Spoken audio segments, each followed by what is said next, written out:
जय श्री कृष्णा। सोनी परिवार की तरफ से आप सभी का बहुत बहुत स्वागत है। हम गुरुजी से विनती करते हैं कि हमें अपना आशीर्वाद दीजिए।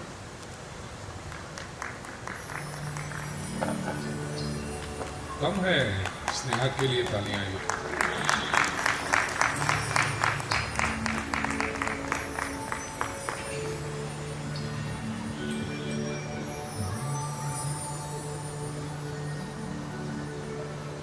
विश्वानि देव सवितर्दुरितानि परासुव यद्भद्रन्तं न आसुव।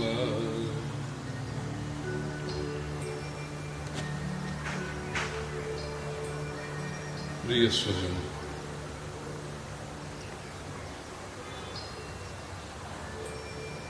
कई बार जो कार्यक्रम सबसे शॉर्ट नोटिस में दिए जाते हैं वो सबसे अच्छे हो जाते हैं। उसका कारण यह है कि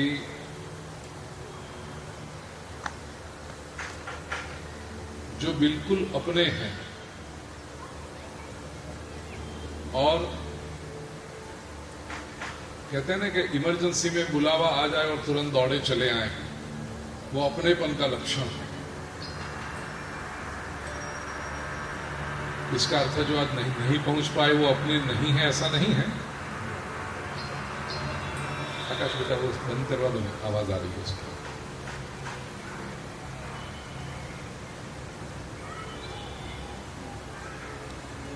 एक छोटी सी घटना से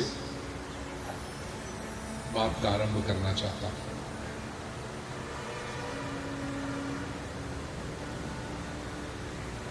बारह घंटे से भी कम समय में यह तय किया गया है।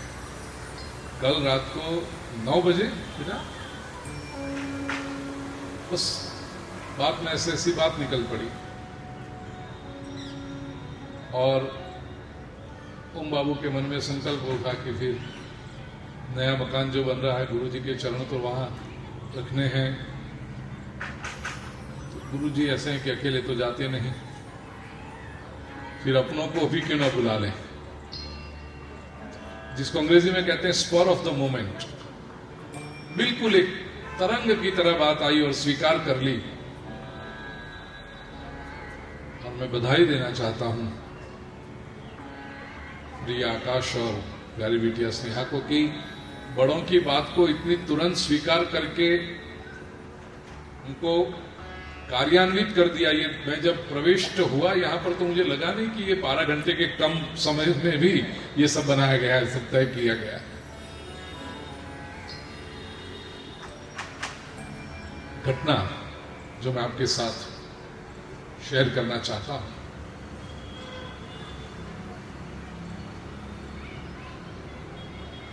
राजा भर्तृहरि हुए उज्जैन में। संपत्ति, सत्ता, सुख सुविधा, ये तो सब राजाओं के लिए बड़ा सामान्य प्रकार होता है। भर्तृहरि विद्वान भी थे, संस्कृत भाषा के कवि थे। कहा जाता है कि जब वो सुख सुविधा भुगत रहे थे उस समय इतने विलासी थे कि शायद उनके जितने और उनके जैसे भोग संसार में किसी ने भुगते नहीं होंगे। ऑल द प्लेजर्स, और हमेशा एक बार पहना हुआ कपड़ा भर्तृहरि कभी पहनते नहीं थे फिर से। महल बहुत सुंदर बना रखा था। सीढ़ियां चढ़ते समय सामान्य रूप में लोग जो रेलिंग रखते हैं पकड़कर चढ़ने के लिए, उस स्थान पर भर्तृहरि सुंदर दासियों को रखते थे। उनके कंधे पर हाथ रखते हुए भर्तृहरि सीढ़ी चढ़ते। इतने विलास। और उस समय उन्होंने भोग विलास के लिए, संसार कितना आकर्षक है, संसार में कितनी मौज है, उसका वर्णन करते हुए 100 श्लोक लिखे, जिसे संस्कृत में श्रृंगार शतक कहा जाता है। शतक 100। संस्कृत साहित्य में ऐसा कहा जाता है कि भर्तृहरि का ये श्रृंगार शतक यदि कोई सन्यासी पढ़ ले तो एक बार तो उसे अपने सन्यास पर पछतावा होने लगे कि क्या कर दिया मैंने। संसार इतना सुंदर है, ये लोग इतनी मौज कर रहे हैं और हमने संसार छोड़ दिया, चलो एक बार वापस ये गिरे कपड़े उतार दें और संसारी हो जाएं। इतना वो इरोटिसिज्म का वर्णन भर्तृहरि ने किया है श्रृंगार शतक। उसके बाद उनके जीवन में एक घटना घटी।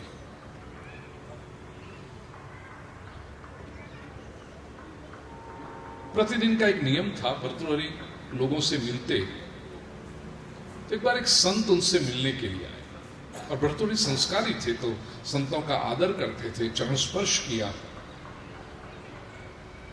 उस संत ने भर्तृहरि के हाथ में एक फल रखा। भर्तृहरि ने स्वीकार किया, गुरुदेव आपकी कृपा, जो प्रसाद आप दे। उस संत ने कहा इसको एक सामान्य फल मत समझो, ये विशेष फल है। भर्तृहरि ने पूछा, गुरुदेव क्या विशेषता है इस फल में? उन्होंने कहा ये फल जो भी खाएगा उसका यौवन हमेशा के लिए बना रहेगा, कभी उसको वृद्धावस्था स्पर्श नहीं करेगी। ओ, भर्तृहरि ने ये फल अपनी अत्यंत प्रिय रानी पिंगला को दिया। भर्तृहरि ने सोचा कि मैं तो अपना यौवन बनाए रखूंगा, इतने बड़े बड़े वैद्य हैं, जड़ी बूटियां हैं, औषधियां हैं, लेकिन मेरी ये रानी यदि हमेशा के लिए उसकी युवावस्था टिकी रहे, बनी रहे, तो सुख मिलता रहेगा मुझे। पिंगला के हाथ में फल देते समय भर्तृहरि ने कहा कि यह फल की विशेषता है, इसलिए मैं तुम्हें दे रहा हूं। संत के पास से प्राप्त हुआ फल की बात ऐसी हुई, भर्तृहरि को पिंगला रानी अति प्रिय थी, इसलिए उन्होंने ये फल पिंगला को दिया, लेकिन पिंगला को भर्तृहरि से बहुत प्रेम नहीं था। पिंगला को तो महल के अस्तबल में नौकरी करने वाला एक अश्वपाल, घोड़ों को संभालने वाला कोई नौजवान था, वो अधिक प्रिय लगता था। खानगी में पिंगला ने उस अश्वपाल को बुलाया, नौजवान आदमी, और उससे ये फल देते हुए कहा, ये तुम खा लेना, तुम्हारी जवानी हमेशा के लिए बनी रहेगी, मुझे सुख मिलता रहेगा तुमसे। अब बात ऐसी थी, वो अश्वपाल को तो नौकरी का सवाल था, इसलिए रानी जब बुलाए तब उसे जाना पड़ता था। उसे रानी में बहुत आकर्षण नहीं था, उसे तो नगर में एक नर्तकी थी वो अच्छी लगती थी, उसके प्रति आकर्षण था। तो ये अश्वपाल ने वो फल जाकर के नर्तकी के हाथ में दिया और कहा कि तुम्हारा यौवन यदि बना रहेगा तो मैं सुखी होता रहूंगा। नर्तकी के लिए अश्वपाल एक सामान्य ग्राहक से अधिक कुछ नहीं था। नर्तकी तो सोचती थी मेरे तो ये व्यवसाय है, मेरे पास तो हर रोज शाम में नए नए लोग आते हैं, उसमें कभी कभी ये अश्वपाल भी आ जाता है।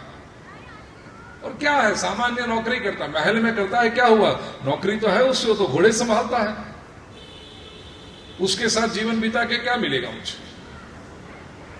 नर्तकी 4-5 बार राजा के महल में अपना नृत्य प्रदर्शन करने गई थी, और तब से उसके मन में एक ही विचार चल रहा था कि कुछ ऐसा हो जाए कि राजा को मेरे प्रति आकर्षण हो जाए और मुझे अपनी रानी बना ले तो जीवन बन जाए। नर्तकी मन है मन ही मन राजा के बारे में सोचा करती थी। और ऐसा विशेष कोई भेंट आई तो नर्तकी पहुंच गई राजा के पास, कहा राजन एक अत्यंत विशेष बात आई है मेरे पास में जो आपसे देना चाहती हूं, क्योंकि आपसे बढ़कर कोई प्रिय मेरा हो ही नहीं सकता। ऐसा करके नर्तकी ने वो फल राजा को भेंट दिया। फल को पहचान गए राजा भर्तृहरि, आश्चर्य हुआ, पूछा नर्तकी से, ये फल तेरे पास आया कैसे? नर्तकी शुरुआत में तो घबरा गई। राजा ने कहा, मैं अभय वचन देता हूं, तुझे कुछ नहीं करूंगा, मुझे बताइए फल कहां से आया। राजा ने पूरा मार्ग ट्रेस किया कि नर्तकी के पास आया था वो अश्वपाल के पास से, अश्वपाल के पास आया था पिंगला के पास से। जरा सोचिए राजा भर्तृहरि के दिमाग में क्या हुआ होगा। He was shocked। इतना आघात लगा उससे संवेदना के रूप में। उसने एक श्लोक लिखा, उसे जिसे कहते हैं ना वैराग्य सा आ गया। ये है संवेदना। याम चिंतयामि सततम मयि सा विरक्ता साप्यन्यमिच्छति जनम स जनोन्यसक्तः अस्मत्कृते च परितुष्यति काचिदन्या धिक्तांच तंच मदनंच इमां च मां च। संस्कृत भाषा बड़ी सुंदर है, थोड़ा सा समझने का प्रयास करोगे तो बिल्कुल स्पष्ट हो जाएगी बात। याम चिंतयामि सततम, जिनका मैं सतत चिंतन करता हूं, मयि सा विरक्ता, उसको तो मुझ में विरक्ति है, उसको तो मैं बिल्कुल पसंद नहीं। याम चिंतयामि सततम मयि सा विरक्ता साप्यन्यमिच्छति जनम, सा अपि अन्यम जनम इच्छति, वो तो किसी अन्य पुरुष की इच्छा रखती है। सजनोन्यसक्तः, पिंगला जिस अन्य पुरुष की इच्छा रखती है वो पुरुष किसी और में आसक्त है। अस्मत् कृते च परितुष्यति काचिदन्या, और वो कोई अन्य स्त्री उसमें उसको मुझ में संतोष दिखाई पड़ रहा है। धिक्तांच, धिक्कार है जिसे मैं प्रेम करता हूं। तंच, धिक्कार उसको है जिसको पिंगला प्रेम कर रही है। मदनंच, जिसको हम ये संसार का प्रेम कहते हैं, वस्तुतः लव नहीं है, लस्ट है, प्रेम नहीं है, मोह है। और जिसकी वजह से ये मोह के ताने बाने बुने हुए हैं, वो मदन कामदेव को धिक्कार है।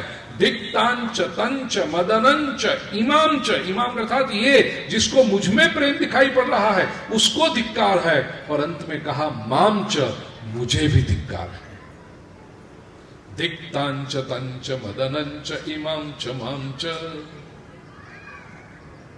इसके बाद कहते हैं कि भर्तृहरि ने सब त्याग कर दिया, वैरागी हो गए, और विरक्त होकर के उन्होंने वैराग्य के प्रेरक 100 श्लोक लिखे, जिनको संस्कृत में वैराग्य शतक कहा जाता है। वैराग्य शतक के बारे में विद्वान लोगों का अभिप्राय यह है कि भल भला सन्यासी व्यक्ति, संसारी व्यक्ति, जिससे लोग कहें कि अरे ये तो संसार में औंधे मुंह डूबा हुआ है, ऐसा व्यक्ति यदि एक बार वैराग्य शतक पढ़ ले तो उसे संसार से विरक्ति हो जाए। एक तरफ श्रृंगार शतक, दूसरी तरफ वैराग्य शतक। विरक्त होकर के भर्तृहरि जी ने जो चिंतन किया कुछ समय, उसके बाद उनको पता चला कि ये दोनों अंतिम पर जीवन नहीं जिया जा सकता। Life can not be lived on this extremes. बिल्कुल श्रृंगार श्रृंगार श्रृंगार, इरोटिज्म इरोटिसिज्म, उसमें भी जीवन नहीं जिया जा सकता। और एक बार रिएक्शन के रूप में आकर के आप कह दो कि सब छोड़ दो, सब छोड़ दो, लेकिन ऐसे सब छोड़ के जाएंगे कहां? और यदि संसार के सभी लोग संसार छोड़ के जंगल में जाने लगे तो फिर जंगल में पॉपुलेशन हो जाएगी। तो सब छोड़ दो। हजारों में कोई एकाध व्यक्ति जिसको भीतर से सच्ची विरक्ति जग जाए और वो संसार का त्याग करे, ऐसे महापुरुषों को साष्टांग प्रणाम। लेकिन आप सबको नहीं कह सकते कि संसार छोड़ के चले जाओ इससे। तो ये दोनों अंतिम हैं, एक्सट्रीम्स हैं, वो योग्य नहीं है। जीवन का सत्य कहीं मध्य में। और वो जब समझ में आया तब भर्तृहरि जी ने नीति शतक लिखा कि संसार में रहकर शांति से, प्रसन्नता से जीवन को आनंदमय और सुखमय कैसे बनाया जाता है। एक बात तो है, हम सभी को सुख चाहिए। कैसे होगा? चाहते सब हैं, लेकिन मिला है इसकी गारंटी बहुत कम लोग दे सकते हैं। किसी भी व्यक्ति से पूछा जाए कैसे हो, ठीक। क्यों ठीक? भोजन किया? हाँ हाँ, भोजन तो सही। शाम को मिलेगा? अवश्य मिलेगा। रहने को घर है? बहुत अच्छा। Bank balance? ठाकुर जी की कृपा है, सब सही है। कारोबार वो भी अच्छा चल रहा है। समाज में लोग पहचानते, उन्हें अच्छी प्रतिष्ठा है। तो सब तो है, फिर क्यों कह रहे हो ठीक? नहीं, ऐसे सब ठीक है, लेकिन जरा सा, ये जरा सा, सभी के जीवन में ये जरा सा कुछ ऐसा है कि जीवन में कहीं न कहीं कुछ न्यूनता, कुछ अल्पता, कुछ क्षति, अपूर्णता दिखाई पड़ती। क्या करें कि जीवन पूर्ण अनुभव होने लगे?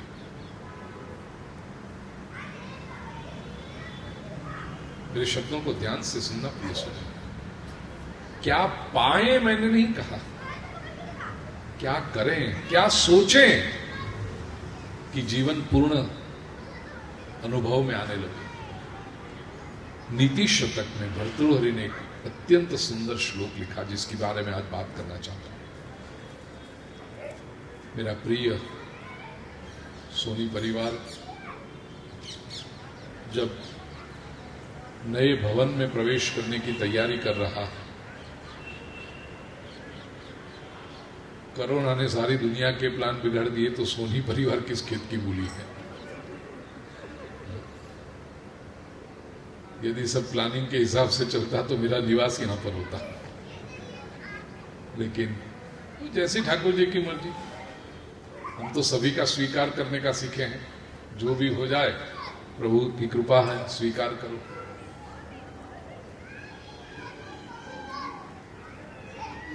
तो ये नए भवन में जब प्रवेश करने की तैयारी हो रही है,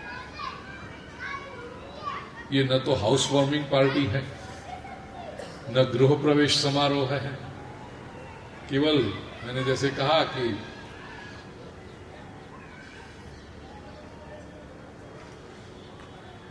बाईस घंटे पहले एक छोटा सा विचार आ गया, उसका कार्यान्वयन है। 22 भी नहीं, 21 घंटे पहले, जस्ट इनफॉर्मल गेट टुगेदर जिसे कहें। और ऐसे तो कोई हमारा बहुत संबंध है नहीं, लेकिन व्यावहारिक रूप से नया वर्ष जो शुरू हुआ 2022, तो एक प्रसन्न वातावरण में उसका आरंभ करें। क्योंकि ऐसे कल भी शनिवार था, आज रविवार है, वीकेंड है, अमावस्या। कल से ही, फैक्चुअली तो कल से ही शुरू होगा ना, ऑफिस में, कार्यालय में सबका जाना नए साल में। तो उसको क्या कहते हैं, वो अर्लियर इवनिंग को प्री डिपार्चर गेट टुगेदर जैसा। तो 2022 में एंट्री करें, उसकी pre entry get together, pre entry get together. 9 बातें भर्तृहरि ने कही है कि ये यदि जीवन में हो तो जीवन धन्य हो जाए। संक्षेप में बता दूं, आप इसको ध्यान रख लेना बस। भर्तृहरि कहते हैं, सूनु सच्चरित सति प्रियतमा स्वामी प्रसादोन्मुख स्निग्धम मित्रमवंचक परिजनो निक्लेशलेशम मनः आकारो रुचिरस्थिरश्च विभवो विद्यावदातं मुखम तुष्टे विष्टपहारिणिष्टदहरौ संप्राप्यते देहिनः। 9 बातें बताई। सबसे पहले कहा सूनु सच्चरित। इसको मैं जब कथाओं में डिटेल में वर्णन करता हूं तो इसे नवधा संपत्ति भी कहता हूं। ये 9 प्रकार की संपत्ति है जो प्रत्येक मनुष्य अपने जीवन में चाहता है। उसमें सबसे पहली संपत्ति है सूनु सच्चरितः, संस्कारी संतान। मैं दो छोटे छोटे दृष्टांत आपके सामने रखता हूं और उसके बाद आपसे एक प्रश्न पूछूंगा, उत्तर दीजिएगा। दो व्यक्ति हैं, एक है सोहनलाल जी, अत्यंत श्रीमंत है, 75 वर्ष की आयु है, लेकिन बिल्कुल स्वस्थ शरीर है, कोई बीमारी नहीं। भव्य कोठी है उनकी, नौकर चाकर, सुख सुविधा के सभी साधन उपलब्ध हैं।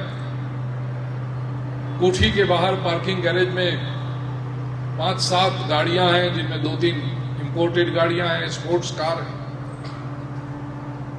समाज में अपनी बिरादरी के प्रमुख हैं, प्रतिष्ठा है, सब कुछ है उनके पास। उनका एक पुत्र है, लेकिन ये पुत्र सोहनलाल जी की बात बिल्कुल सुनता नहीं, विरोधी है। सोहनलाल जी कहे दिन, पुत्र कहे रात। सोहनलाल जी कहे उजाला, पुत्र कहे अंधेरा। बुरी सोबत में पड़ा हुआ है, नशेड़ी है, कारोबार के प्रति कुछ ध्यान नहीं देता है, बस पैसे उड़ाने में लगा हुआ है। और सोहनलाल जी को दिन रात ये इकलौते पुत्र की चिंता बनाए सताए रहती है, ये सोहनलाल जी। दूसरे एक सज्जन है मोहनलाल जी, 75 वर्ष की आयु है, तबीयत नरम गरम रहती है, ब्लड प्रेशर रहता है, लेकिन दवाई से कंट्रोल में होता है। बेटा है, बहू है, सेवा बहुत अच्छी करते हैं। नौकरी करके रिटायर हुए हैं, महीने के 35-40 हजार का पेंशन आता है, जिसमें से गुजारा हो जाता है। बेटा अपनी तरह से कमाता है, घर चल जाता है। बहुत बड़ी कोठी नहीं है, 2 या 3 बेडरूम का फ्लैट है। समाज में बहुत बड़ी प्रतिष्ठा नहीं है, लेकिन 5-7 नजदीक के मित्र हैं। सुबह जब सैर करने जाए तो वहां मिल जाते हैं, कभी कभी शाम को बगीचे में चले जाए तो वहां मिलते हैं। बेटा बहुत अच्छा है, पुत्रवधू बड़ी संस्कारी है। और सोहनलाल जी कहते हैं, गाड़ी भी नहीं है, स्कूटर पे चलते हैं सोहनलाल जी, मोहनलाल जी स्कूटर पे चलते, लेकिन पुत्र और बहू इतने संस्कार। प्रिय स्वजनों, मैं आपसे प्रश्न पूछता हूं, आपकी दृष्टि से सुखी व्यक्ति कौन है, सोहनलाल या मोहनलाल? अच्छा, आसान कर दूं आपके लिए। जिसको लगता हो सोहनलाल सुखी है वो जरा हाथ ऊपर करे, और जिसे लगता हो मोहनलाल सुखी है वो हाथ ऊपर करे। कितनी सामान्य बात है प्रिय स्वजन। सब कुछ हो, लेकिन संतान यदि संस्कारी न हो तो सारे सुख पे मानो ग्रहण लग जाता है। और संसार के बाकी के सुख थोड़े कम ज्यादा भी रहे, लेकिन संतान यदि संस्कारी है तो व्यक्ति सोचेगा इससे बढ़कर कोई सुख हो नहीं सकता। इसलिए भर्तृहरि ने संपत्ति में पहला स्थान दिया सूनु सच्चरितः, संस्कारी संतान होने चाहिए। अब होने चाहिए ये तो सबको पता है, लेकिन हो कैसे?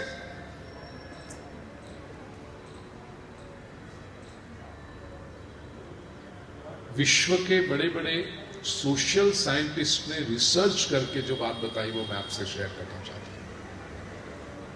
सर्वे हुआ, केवल हिंदू धर्म में नहीं, केवल भारत में नहीं, वैश्विक स्तर पर, on a universal level, in all the countries, in all the societies with different people with different faiths and languages and cultures, उनमें जो सर्वे हुआ, एक बात सामने आई, ये यूनिवर्सल है, वैश्विक बात है। पुत्र मां को प्यारा होता है, पुत्र को मम्मी भी प्यारी लगती है। पुत्र प्रेम मां से करता है, लेकिन अनुकरण पिता का करता है। पुत्री प्रेम पापा से करती है, लेकिन अनुकरण मम्मी का करती है। इस सिद्धांत को ध्यान में रखें। A son loves the mother but imitates father, and a daughter loves father but imitates mother.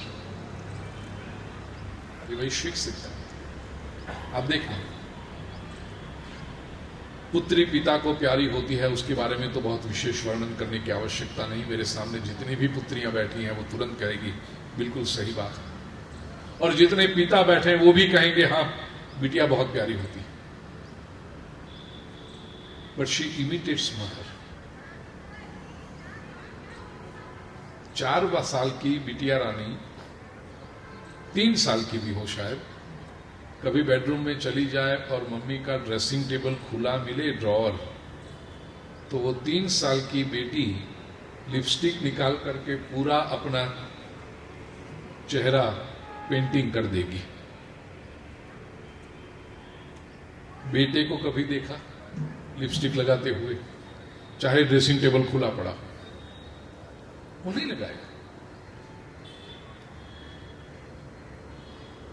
बेटी को पता है मम्मी ये करती है तो मुझे करना चाहिए। A daughter loves the father but imitates mother। और पिता को, यहां तो सब अच्छे पिता बैठे हैं, लेकिन पिता को आदत हो कि वो कुड़िया बुड़िया पियर्सी या फू फू करने की, तो कहीं से वो टुकड़ा मिल जाए ना, तो 3-4 साल का बेटा वो लेके फू करता है, या तो कागज की ऐसी रोल बना करके फू करता है। क्यों बेटा? ये पापा करते हैं ना। The son loves the mother but imitates the father। ये सिद्धांत मैं इसलिए कह रहा हूं प्रिय स्वजनों, संतान हमारे कौन है देख लेना। पुत्री को संस्कारी बनाना है तो मां सावधान हो जाए। याद रखना, पुत्री तुम्हें देख रही। कई बार माता पिता शिकायत करते हैं बच्चे हमारी बात सुनते नहीं। मैं हमेशा कहता हूं, बच्चे बात सुनने के लिए नहीं आए हैं, बच्चे आपका जीवन देखने के लिए आए। और डार्विन ने कहा कि हमारे जो पूर्वसूरी थे वो तो वानर ही थे, नकल ही करते थे, वो संस्कार अभी भी रह गए। बड़ों को देख देख के नकल करके हम सीखते हैं। पुत्री को यदि संस्कारी बनाना है तो माता को अपने जीवन को क्षण क्षण निरीक्षण करना होगा कि मैं जो कर रही हूं कल जाकर के मेरी पुत्री ये करने वाली। और पुत्र को संस्कारी बनाना है तो पिता सावधान हो जाए, आज मैं जो कर रहा हूं। पिता ऐसा छोटा है ना, उसको क्या पता चलता है? सब पता चलता है, वो सब उसके रिकॉर्डर में नोटिस हो रहा है, पूरा स्टोर हो रहा है। वो होगा। दूसरी तरफ कहूं तो संतान अपने घर को यदि संपन्न बनाना चाहे,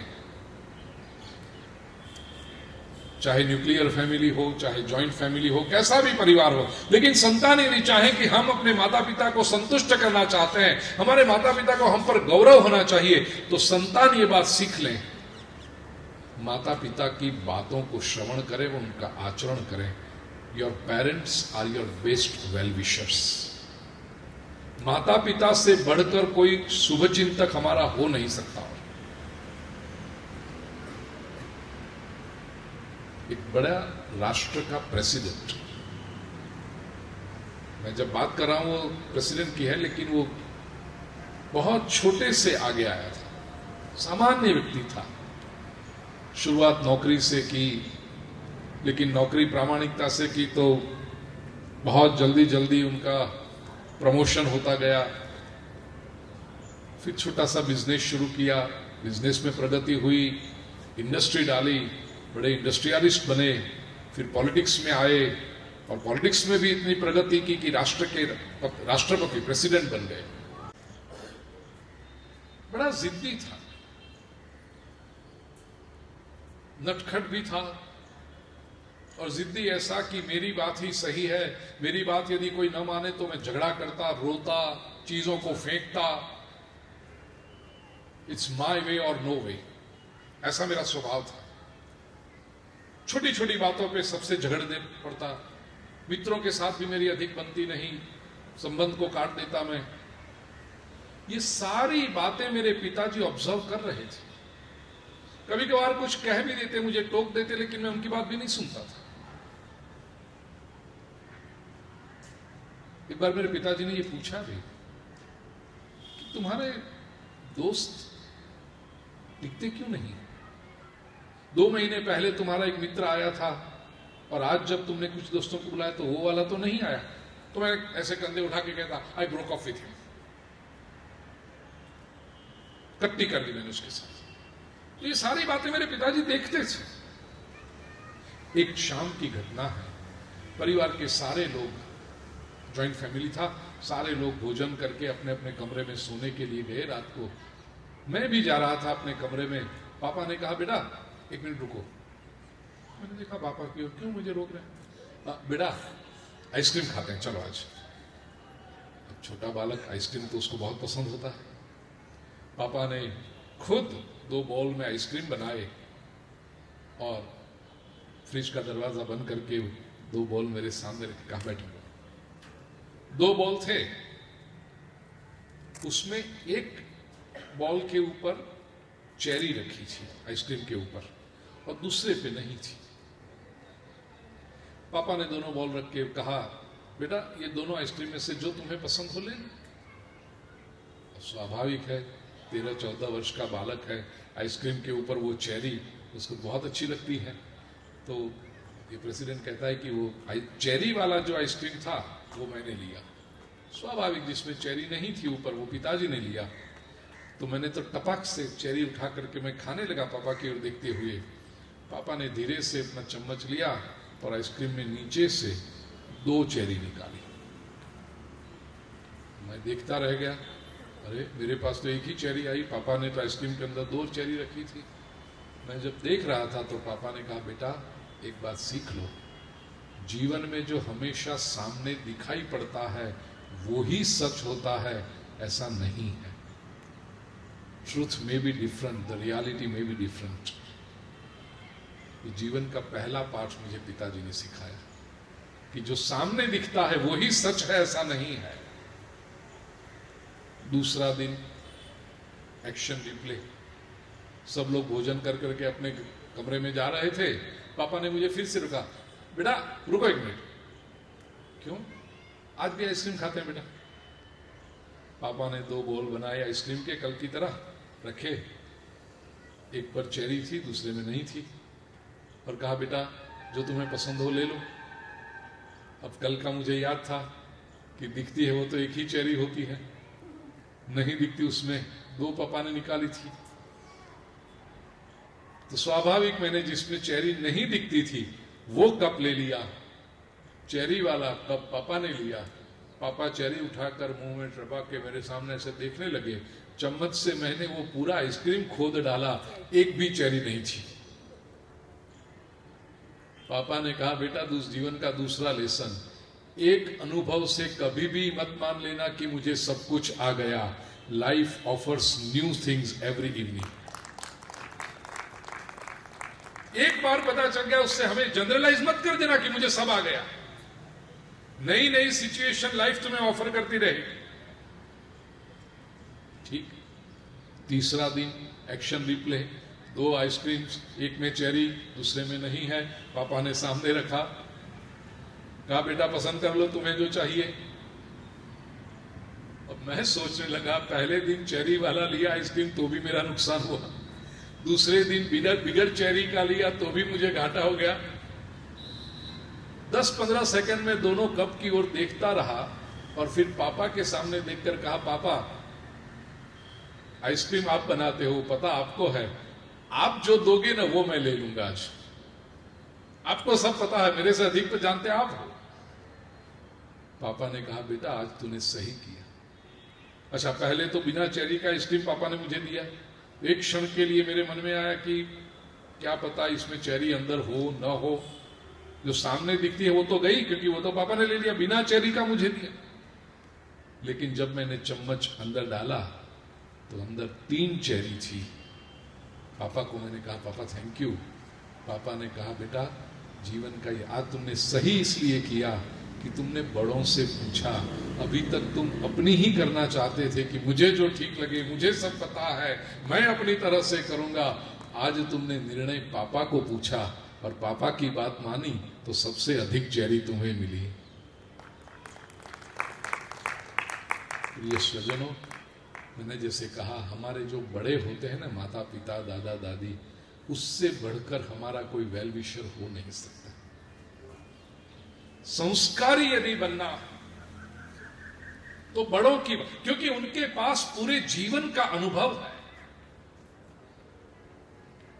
कॉलेज क्या पढ़ाएगी, मित्र क्या बताएंगे, ये पूरी घूमती फिरती यूनिवर्सिटियां हैं जो बड़े लोग हैं वो।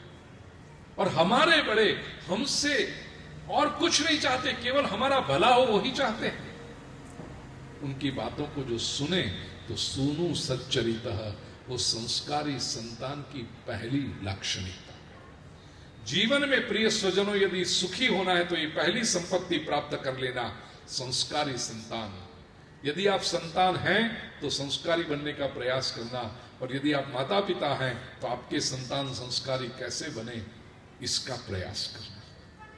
सुनु सच्चरितः, पहली बात। दूसरी लाक्षणिकता कही, संपत्ति, सती प्रियतमा। ये जीवन की संपत्ति है। प्रियतमा पत्नी, बिलव्ड वाइफ। विवाह से पहले प्रेम तो सभी को होता है, लेकिन विवाह के बाद भी और वैवाहिक जीवन के बरसों के बाद भी you should not fall in love, you should evolve in love. Narad भक्ति सूत्र में नारद जी कहते हैं, प्रतिक्षण वर्धमानम, प्रेम बढ़ते जाना चाहिए। सती प्रियता, और नारी के लिए प्रियतम पति, ये दोनों जीवन की बहुत बड़ी उपलब्धि है। पति पत्नी, आज का जो जमाना है, पहले फ्रेंड्स होते हैं, बाद में पति पत्नी बनते हैं, लेकिन पति पत्नी बनने के बाद पता नहीं फ्रेंडशिप कहां चली जाती है। पति पत्नी बनने के बाद भी फ्रेंडशिप बनी रहे, ये संसार की संपत्ति का दूसरा श्रेष्ठ पहलू। जीवन में सुखी होने के लिए, नहीं तो कई बार क्या होता है कि पति अपनी व्यथा मित्रों के साथ, फ्रेंड्स के साथ बांटता है, और पत्नी अपनी व्यथा अपनी सहेलियों के साथ बांटती है। एक दूसरे के साथ यदि बांटना शुरू करें, if they can be the best of friends and if they can share their emotions, उससे बढ़कर जीवन में प्रसन्नता क्या होगी। तो सती प्रियतमा। तीसरी बात कही, स्वामी प्रसादोन्मुख, प्रसन्न चेहरे वाला पति। स्वामी का अर्थ है हेड ऑफ द फैमिली। एक बात याद रखना, परिवार का जो मुखिया है ना, उसका सबसे बड़ा जो कर्तृत्व है, उसकी सबसे बड़ी जिम्मेदारी, दायित्व है कि वो अपना चेहरा प्रसन्न रखे। होता क्या है कि जो जितने बुजुर्ग होते जाते हैं ना, उतना उनका चेहरा ऐसे होते जाता है, आईब्रोज ऐसे होती जाती है, ऐसी। बड़ी माँ जी भी होती है ना, उनकी भी आईब्रोज ऐसी होती, दिखाई पड़ती है ना आपको दूर से ही, ऐसे। क्यों? 70 साल हो गए, 80 साल हो गए, ऐसे नहीं। बड़ा और कुछ भी नहीं करे चलेगा, हम सब तैयार खड़े हैं काम करने के लिए। केवल आप अपनी प्रसन्नता आपके चेहरे पर स्मित बनाए रखो बस। क्योंकि जिस परिवार में बड़े उदास हों, वो पूरा परिवार उदासी में चला जाता है। आदर तो करते हैं बड़ों का, या तो बड़े क्रोधी हो, छोटी छोटी बातों में, सब्जी में नमक नहीं आया, ये नहीं आया, ऐसा नहीं हुआ, ये नहीं हुआ, मत करें। फोटोग्राफर के वहां पहले लिखा होता था कि आप केवल हंसता चेहरा रखिए, बाकी का सब हम संभाल लेंगे। तो परिवार में बड़े लोग केवल इतना ही करें, आप केवल हंसता चेहरा रखें, बाकी सब टीम तैयार है। ये बड़ों की जिम्मेदारी है। इसलिए हेड ऑफ द फैमिली जब ऑफिस से भी आए ना, तो गाड़ी में से निकलने से पहले वो रियर व्यू मिरर जो होता है, उसको जरा अपनी ओर करके ऐसा करके फिर घर में जाए। दिन भर के जितने भी टेंशन हो वो सब छोड़ दो वहां पर, घर में प्रसन्न होकर के प्रवेश करे, तो उसका जो चेहरा उदासी का होता है तो सब पत्नी भी समझे आएंगे घर में टेंशन टेंशन हो जाएगा, बच्चे भी टेंशन, बाबूजी आ गए, बाबू टेंशन टेंशन एकदम सब। वो डांटते हैं पत्नी को, पत्नी डांटती है नौकर को या तो बच्चों को, बच्चे आपस में झगड़ते हैं, बड़ा बेटा छोटी बेटी को वो करता है, छोटी बेटी अपनी किताब फाड़ देती है, वो सब बीमारी नीचे तक जाती है।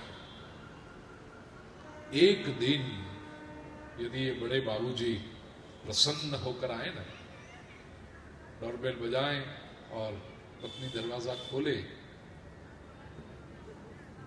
कैसी हो? पत्नी को आश्चर्य लगा, मेरे वाले ही है ना?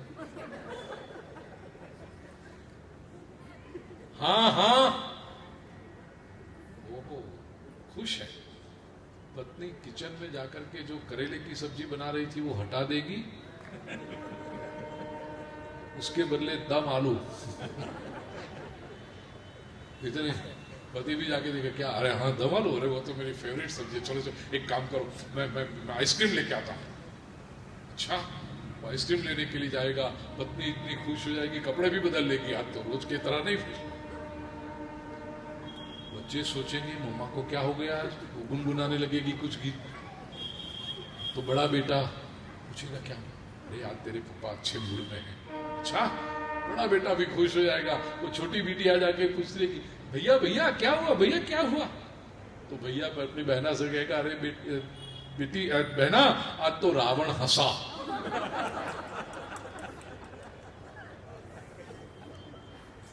एक व्यक्ति की प्रसन्नता का इन्फेक्शन पूरे घर को एकदम आनंद आनंद का वातावरण हो जाएगा।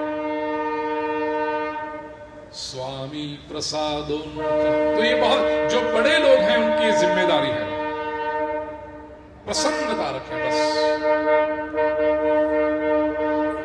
और ये काम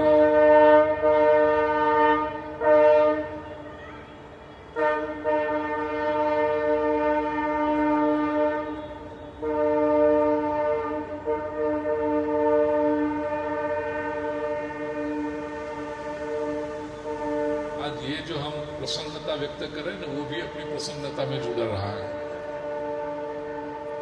प्रदेश की यात्रा जिन्होंने की होगी आपको पता है, विशेष करके मैंने अमेरिका में देखा है कि वहाँ हॉर्न नहीं बजते। न्यूयॉर्क की बात छोड़ दो, मैनहट्टन की बात छोड़ दो, वहाँ सब अपने जैसा है, लेकिन बाकी इंटीरियर में जाओगे विशेष करके छोटे शहरों में ऐसे तो हॉर्न नहीं बजाते।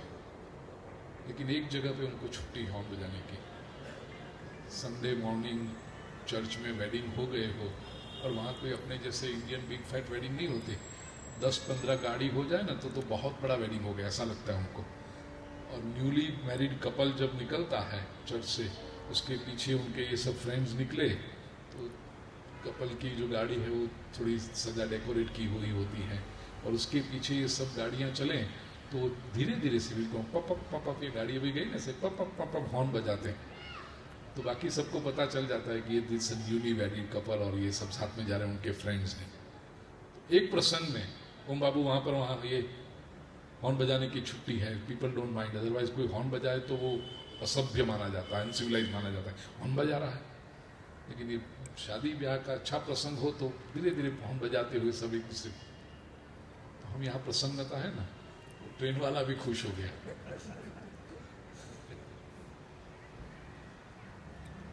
स्वामी प्रसादोन्मुख, प्रसन्न चेहरे वाला पति।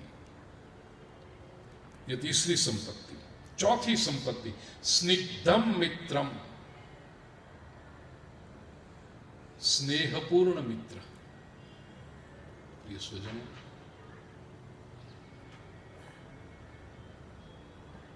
Friendship is a very valuable relation. मित्रता, you are lucky, you are lucky, I can see that. तो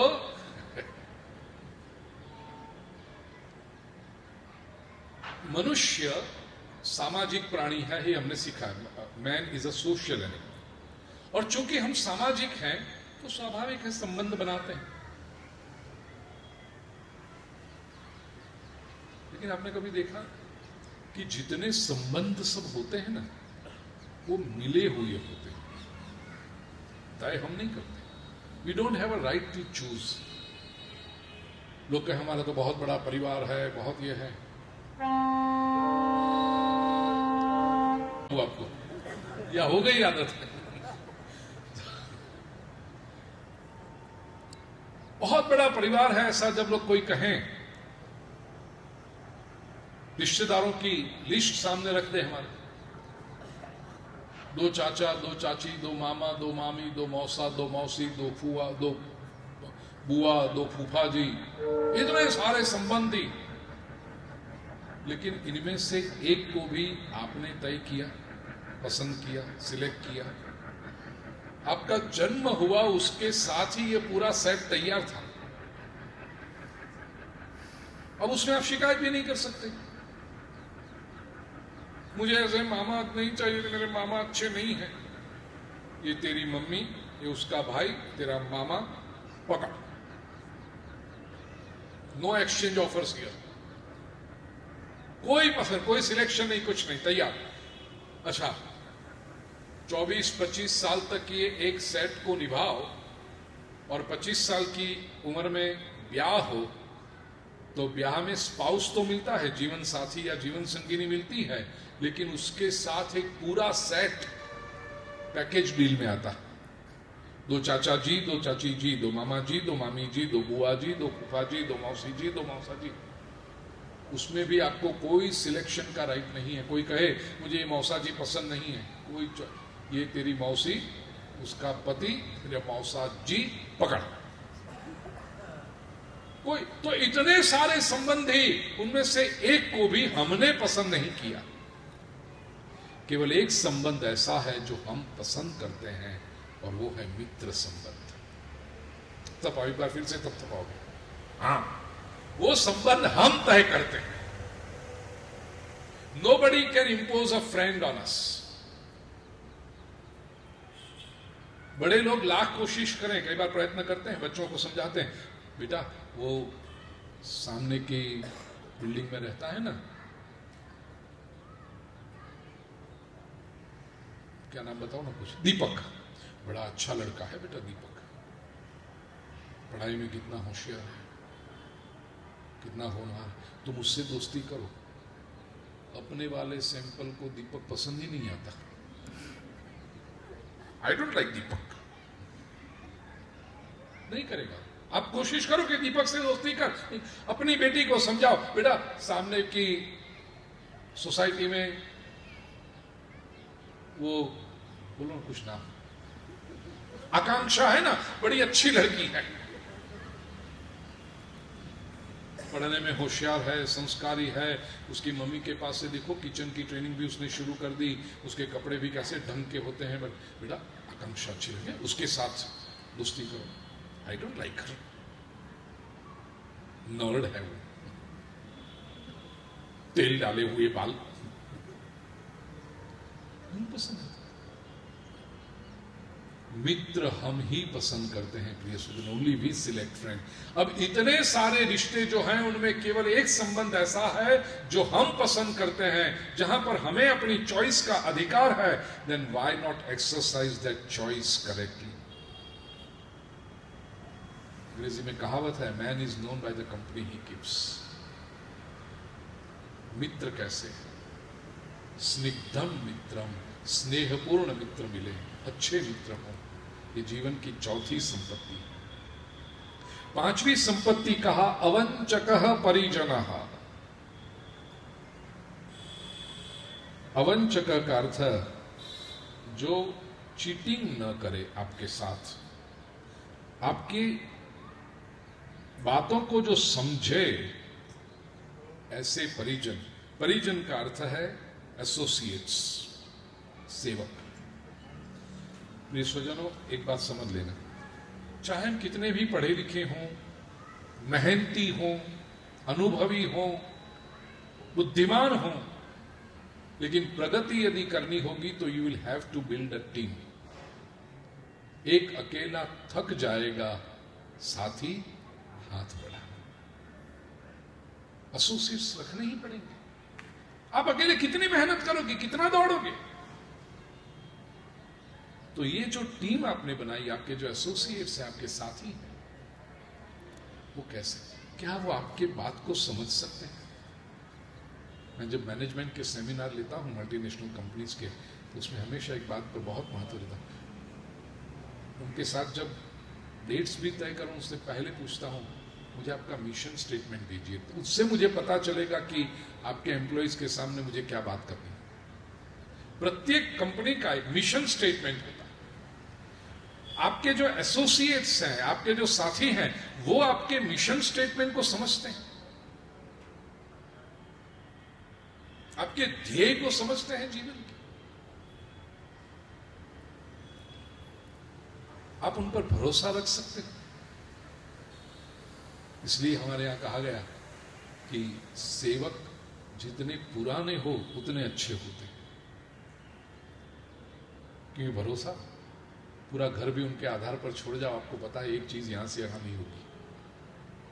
ऑफिस में एम्प्लॉयज तो बहुत होते, लेकिन 2-3 ऐसे होते हैं, आपको पता है 15 दिन आपको कहीं घूमने जाना है, किसी महत्वपूर्ण प्रसंग में जाना है, उसको कारोबार सौंप दिया, रोज शाम को एक फोन करके पूछ लो 10 मिनट में वो पूरे दिन में क्या हुआ, पूरे व्यापार में क्या चल रहा है, वो पूरा चित्र आपको दे देगा, और आप उस पर भरोसा रख सकते हैं। अवंचक, ऐसे लोग निर्माण करने होते हैं प्रिय सोच, वो परस्पर होता है। जिनके वहां ऐसे पुराने सेवक हों, समझ लेना वो परिवार संस्कारी है, क्योंकि यहां पर इन लोगों को लंबे समय तक टिकने की इच्छा होती है। ये छोटी छोटी बातें लेकिन बड़ी महत्वपूर्ण होती है। जहां पर सेवक बदलते रहे, 6 महीने से ज्यादा कभी कोई नौकर टिके नहीं, उस परिवार के लोगों से सावधान रहना, उनके दिमाग बहुत तेज होंगे। और याद रखना, केवल पैसे फेंकने से आदमी लोग नहीं रहते, उनको प्रेम चाहिए, उनको अपनापन चाहिए। तो अवंचकः परिजनः, ये बहुत 5वीं संपत्ति है। 6ठी बात कही, निक्लेशलेशम मनः, क्लेश रहित मन, मन में शांति हो। बेटा आप बैठ जाओगे, पीछे लोगों को दिखाई नहीं दे रहा। Thank you. ये ठीक चल रहा है ना, आपका काम तो ठीक चल रहा है। निक्लेशलेशम मनः, क्योंकि अंधेरा होने से पहले बात भी तो पूरी करनी है। मन क्लेश रहित हो, मन प्रसन्न हो। अब इसको तो बाहर का आदमी या कोई आके नहीं कर सकता। Even a psychiatrist can not change your mind unless and until you resolve to do so. Help कर सकते हैं आपको, लेकिन निश्चय तो आपको करना पड़ेगा क्लेश रहित मन बनाने के। वो कैसे हो? एक छोटा सा कीमिया दे देता हूं प्लीज। सोचो, परिस्थिति वही रहेगी। लोग क्या कहते हैं, बस परिस्थिति बदल जाए, संजोग बदल जाए, इतना इतना इतना हो जाए ना, फिर हम शांत। वो नहीं होगा। और वो आप सोचते हो गया, अभी चाहते हो, आपके लिस्ट में है, कुछ और 3 नई बातें जुड़ जाएगी जो आप सोचेंगे कि अभी इतना हो जाना चाहिए। मन की शांति को आप पोस्टपोन नहीं कर सकते। मन की शांति को आप भविष्य में नहीं डाल सकते। मन की शांति तो अभी बनानी पड़ेगी। मन की प्रसन्नता तो अभी इसी क्षण बनानी पड़ेगी। वो कैसे हो? आपका नजरिया बदल दीजिए बस। जैसे आंखों पे जिस तरह के ग्लासेस पहनते हो, उस तरह का दृश्य दिखाई पड़ने लगता है, ऐसे मन में जिस प्रकार का विचार, केवल एक फिल्टर मैं आपको दे दूं, आपके मन में कभी अशांति नहीं आएगी। वो क्या है? ईश्वर पर इतनी श्रद्धा रखो कि मेरा प्रभु जो कर रहा है सही कर रहा है, कोई आदमी मेरा कुछ भी बिगाड़ नहीं सकता। एक बात यदि आपके अंतःकरण में स्थिर हो जाए, कोई व्यक्ति मेरा कुछ भी बिगाड़ नहीं सकता। कल से लेकर आज तक जोधपुर में मैंने 3 संस्थाओं के दर्शन किए, और तीनों में ये कॉमन बात मैंने पाई जो बड़ी विलक्षण है, बहुत जगह पे देखने नहीं मिलेगी। आप जोधपुर वासी भाग्यशाली हैं कि ऐसी संस्थाएं इस नगर में हैं।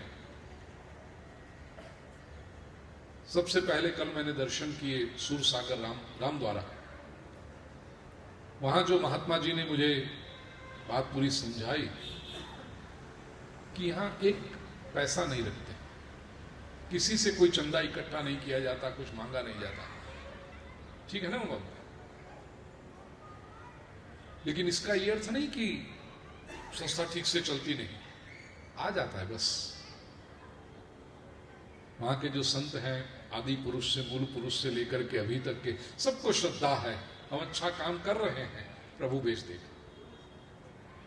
दूसरी संस्था मैंने देखी जहां कल से श्रीमद् भागवत कथा का आरंभ हो रहा है, बाईजी महाराज का आश्रम, वहां भी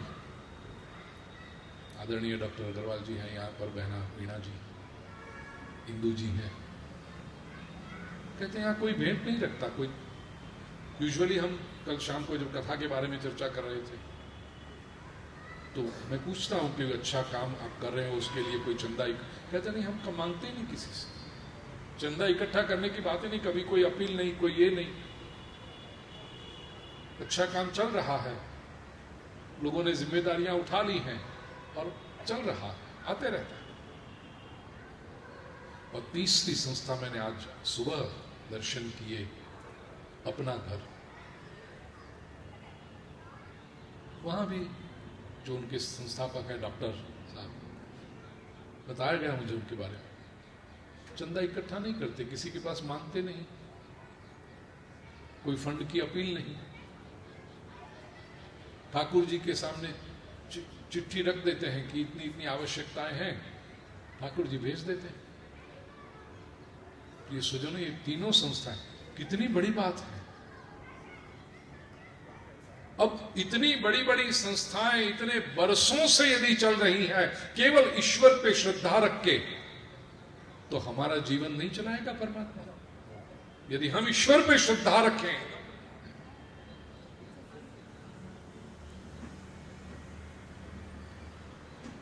प्रभु पर श्रद्धा, कोई व्यक्ति मेरा कुछ बिगाड़ नहीं सकता। एक दृष्टांत मुझे याद आ रहा, कल मैंने राम द्वारा ने भी ये दृष्टांत दिया था।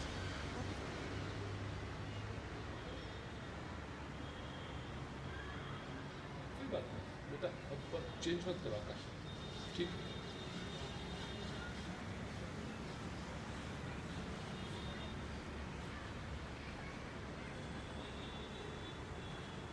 एक शहर में एक होटल थी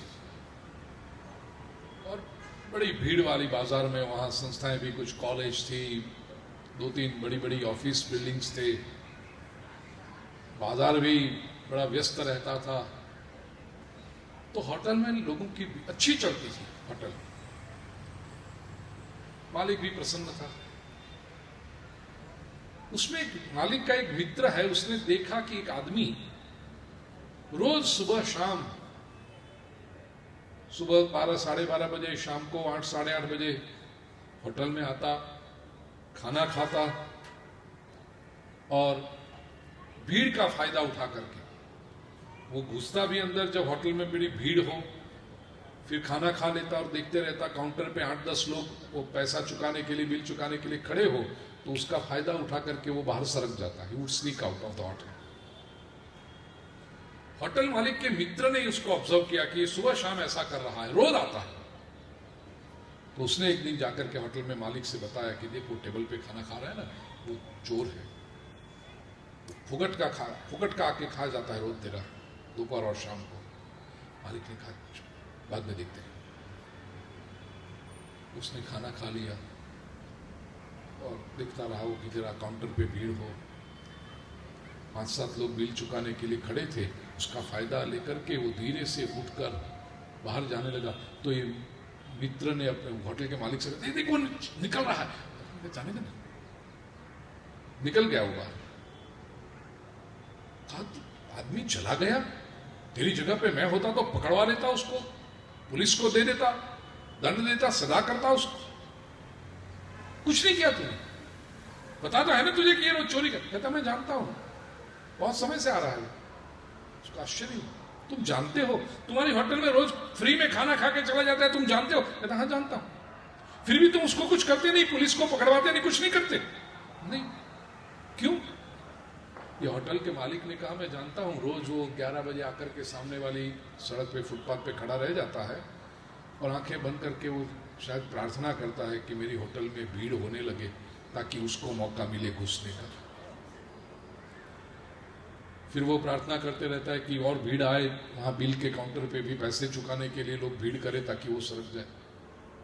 क्या पता उसकी प्रार्थना से ही मेरी होटल में भीड़ हो रही हो। एक आदमी खाना खा के निकल जाए, मेरा कुछ नहीं बिगड़ता, 50 लोगों को वो भेजता है अंदर। अब देखिए, कोई भी व्यक्ति होता तो उसको क्रोध हो जाता ना, क्या समझता है, चोरी करता है, फोकट में खाना खा के निकल जाता है। लेकिन इसने दृष्टिकोण बदल दिया, वो मेरा क्या बिगाड़ेगा, वो मेरा अच्छा ही कर रहा है, क्योंकि मन ही मन वो प्रार्थना कर रहा है कि इस होटल में भीड़ बनी रहे ताकि मुझे मौका से।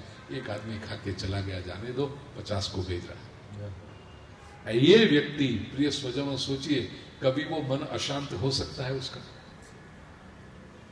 कभी वो चिंता में हो सकता है।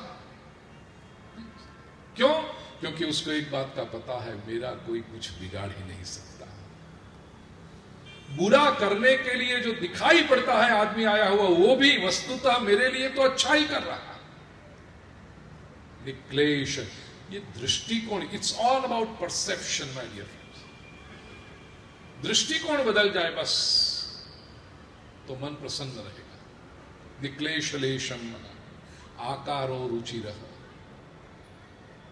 सातवीं संपत्ति कहा रुचिर आकार अच्छा। आवश्यक नहीं कि सबका फिगर परफेक्ट हो, आवश्यक नहीं कि सब लोग एकदम हैंडसम या ब्यूटीफुल दिखाई पड़ते, ये जरूरी नहीं है। लेकिन रुचिर होना चाहिए। रुचिर का अर्थ वार्मथ होनी चाहिए, सामने वाले को अच्छा लगना चाहिए। अपना आकार हमें तो सबको अच्छा लगता है ना, सबको लगता है, मैं आईने के सामने जो भी खड़ा है सबको लगता है क्या रंग थोड़ा सांवला है, लेकिन ये मेरी जो जॉ लाइन है ना, ऐसी तो किसी की नहीं। अपना आकार स्वयं को तो सबको अच्छा लगे, सामने वाले को आकर्षक दिखाई पड़ता है, वार्मथ है उसमें। ये तो कई बार दिखने में सुंदर होते हैं लोग, लेकिन रुचि नहीं होती। अपने सौंदर्य का इतना अहंकार होता है। कई बार आपने देखा होगा, समझ लो कोई मिस इंडिया या तो मिस यूनिवर्स का टाइटल जीत के आ जाए और आपके नगर में आए, कहीं पर आप मिल गए किसी फंक्शन में और आपको पता चले रही, आप जाके कहो आपने वो टाइटल जीता था, आप बहुत अच्छे लग रहे, और वो ऐसे देखे भी नहीं आपकी तरफ, ऐसे मुझे तो आता नहीं भी ऐसा देखना, कैसे ऐसे दिखते हैं यूं, ऐसे स्नॉबिश एटीट्यूड, जैसे कहते हैं ना नाक पर मक्खी बैठी हो, ऐसे ही देखें। आप अच्छी अच्छी बातें कर रहे हो उनके साथ और वो आपकी तरफ देखते भी नहीं। 2 मिनट 3 मिनट में आप कहोगे सुंदर तुम होंगे तो तुम्हारे घर के, हमें क्या यदि ठीक तरह से बात नहीं करो तो। और कोई व्यक्ति दिखने में भले इतना सुंदर ना हो, लेकिन आपके साथ बातचीत अच्छी तरह से करे, उसमें अपनापन दिखाई दे। ये स्वजनों, मेरे जीवन के कुछ जो सिद्धांत हैं उनमें से एक, प्रत्येक व्यक्ति के अपने जीवन के कुछ सिद्धांत होते हैं। People will not remember what you told them. They will not remember what you give them. But they will always remember how did you make them feel when they were with you.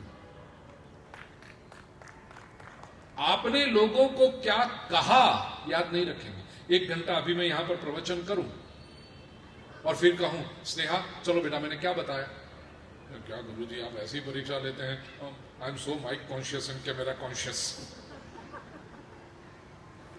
तो 1 घंटे तक मैंने जो कहा वो पूरी की पूरी, स्नेहा है वो टेप रिकॉर्डर तो है नहीं कि पूरी की पूरी बात फिर से बता दे।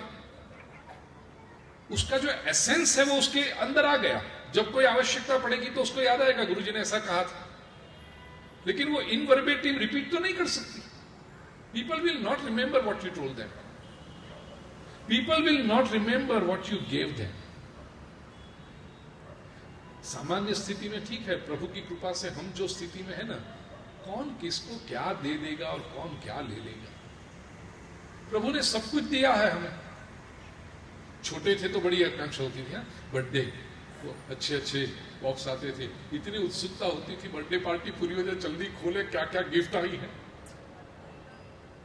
अब आपकी 58 या 60th बर्थडे सेलिब्रेशन हुआ, लगता है आपको जल्दी जल्दी बॉक्स खोलें। यदि वो लगता हो तो समझना 50 गए पानी में।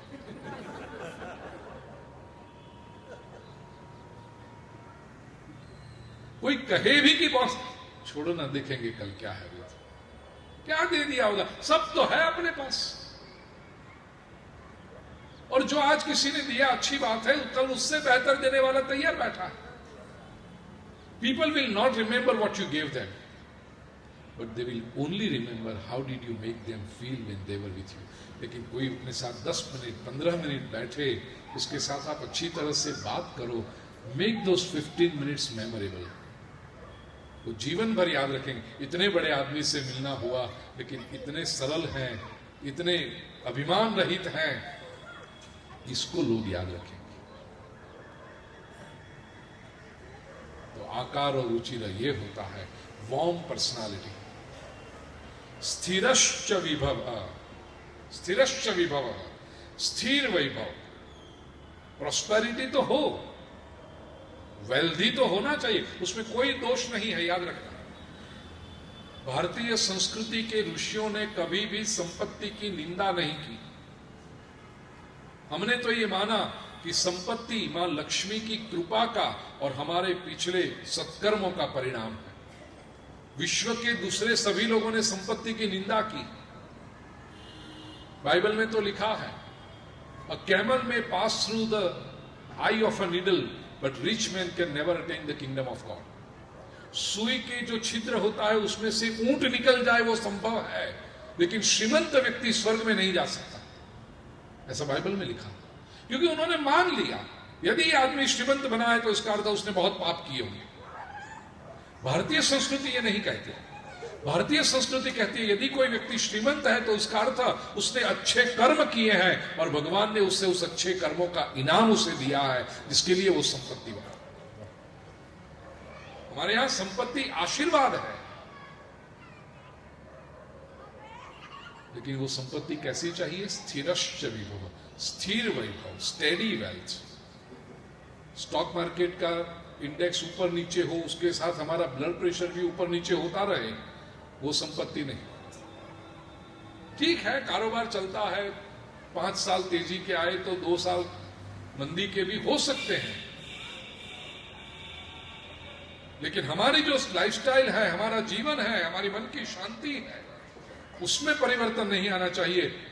ऐसा इन्वेस्टमेंट, मैं ब्राह्मण आदमी, आप बनियों को क्या सिखाऊं ये सब। स्थिर वैभव कैसे करना है वो आप सब लोग जानते हो। तो वैभव स्थिर होना चाहिए। बाजार के ऊपर नीचे होने से हमारे जीवन में कोई अंतर नहीं पड़ना चाहिए। ऐसी स्थिति, ये संपत्ति, ये 8वीं लाक्षणिकता है जीवन की सुखी होने की। और अंत में कहा विद्या वदातम मुखम। विद्या का तेज जिस चेहरे पर झलक रहा हो ऐसा चेहरा, ज्ञान का तेज। देखिए, गोरे होना एक बात है और तेजस्वी होना दूसरी बात है। पीपल मे बी फेयर, ये परदेसी लोग आते हैं, यूरोपियन वाले सब गोरे होते हैं, लेकिन चेहरे पर तेज नहीं होता।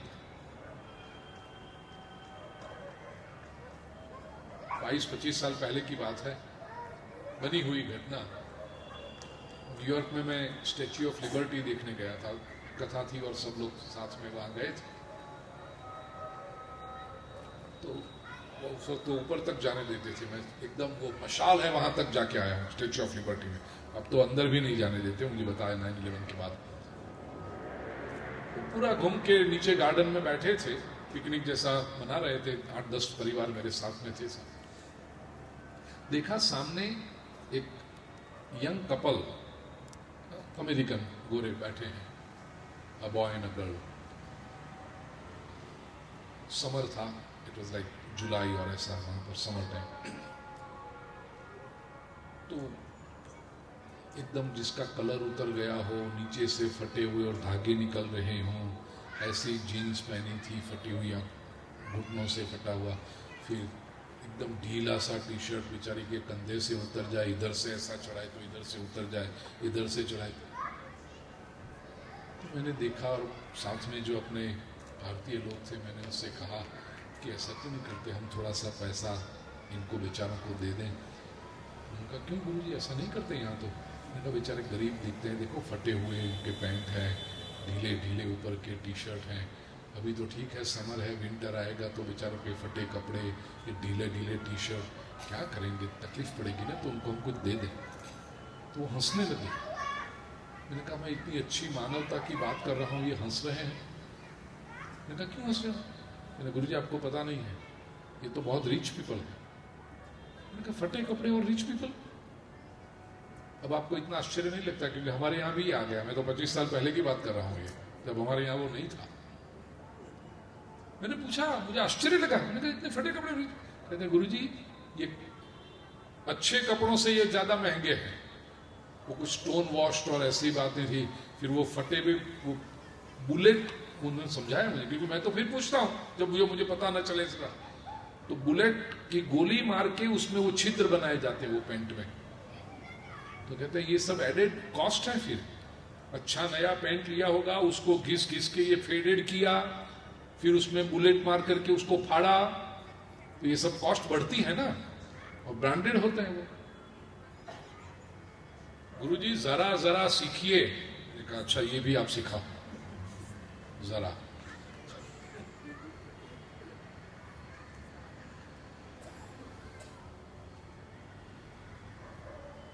श्रीमंत परिवार के लोग, लेकिन चेहरे पर से गरीब दिखाई पड़े ऐसे। मैंने फिर कहा वहां पर हमारे संस्कृत में लिखा है शंकराचार्य जी ने,